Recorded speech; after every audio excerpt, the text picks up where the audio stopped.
You have to wonder what Charlie's seduction game was. It's said that he acquired many of his girls when they were hitchhiking. Can you imagine what that was like?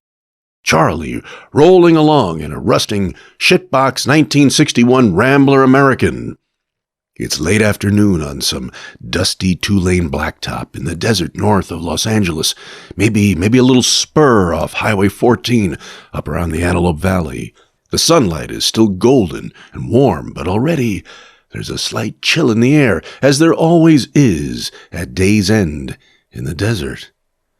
He sees some skinny hippie chick on the shoulder in a gingham dress and mammy-oakum boots. She's a little bit cold and a lot hungry.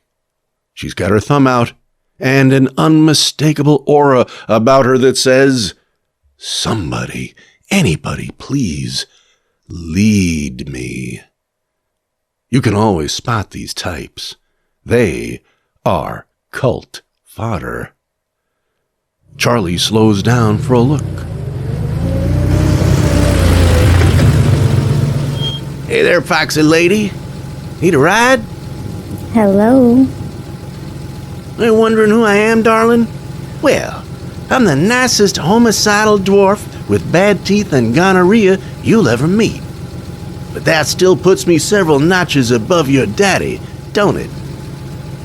Yes. "Come on, get in. Soon, you'll be eating out of dumpsters and slicing up total strangers. If all goes according to plan, you'll spend the rest of your life in prison." I love you. Soon, they'd be at the ranch, that being Spawn's movie ranch up in the Santa Susana Pass, a location around which I have hiked extensively. I've stood under the very same rock where Charlie and the family had their class picture taken just before they were given their psycho killer diplomas. Kind of a weird feeling, and in a nutty twist of fate, what now stands on that bloody desert floor where Spawn's ranch once stood? A church. George Spahn, the owner, was a blind old man when Charlie came to call with the family. They needed a place to stay, and once Charlie's demon angels got to work on old George, well, he was perfectly fine with letting them stay as long as they wanted. Were George not blind, he probably would have rather betted a mule. See, Charlie had a formula. He knew that there were legions of lonely chicks that just never got invited to the prom. Most of them had awful relationships with Daddy, and so they were easy pickings for Charlie. All he had to do was show him a little affection, a little attention, and, well, there would be no telling what they might do for him. And so he'd take them up to the ranch. By dusk, it looked kind of cozy.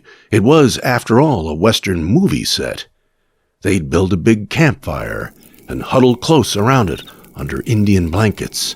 It was like summer camp with a very special counselor, a counselor that had just dosed your Franks and beans with enough LSD to send Moby Dick to Jupiter.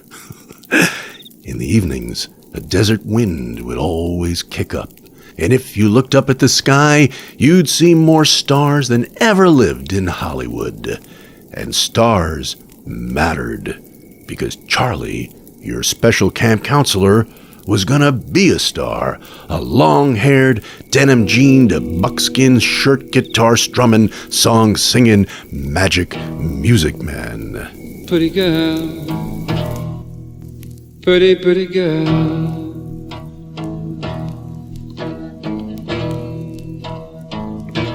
Cease to exist. Just come and say you love me.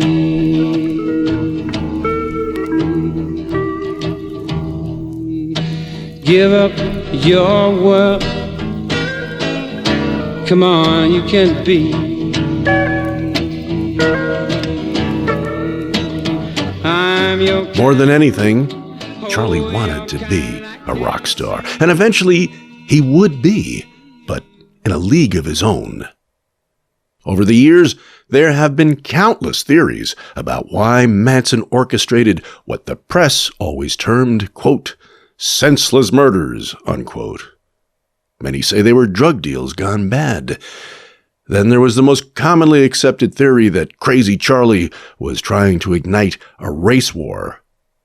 But I believe Charlie snapped because he had been Hollywooded. What's that, you ask?